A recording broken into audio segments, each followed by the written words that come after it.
कान्ताय कल्याणनिधये निधयेऽर्थिनां श्रीवेङ्कटनिवासाय श्रीनिवासाय मङ्गलम् लक्ष्मी सविभ्रमालोकसुभ्रूविभ्रमचक्षुषे चक्षुषे सर्वलोकानां वेङ्कटेशाय मङ्गलम् श्रीवेङ्कटाद्रिशृङ्गाग्रमङ्गलाभरणाग्रये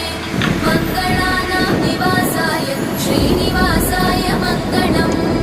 सर्वावयवसौन्दर्यसम्पदा सर्वचेतसां सदा सम्मोहनायास्तु वेङ्कटेशाय मङ्गलम् नित्याय निरवध्याय सत्यानन्दचिदात्मने सर्वान्तरात्मने श्रीमद् वेङ्कटेशाय मङ्गलम् स्वतः सर्वविदे सर्वशक्तये सर्वशेषिणे सुलभाय सुशीलाय वेङ्कटेशाय मङ्गलम्।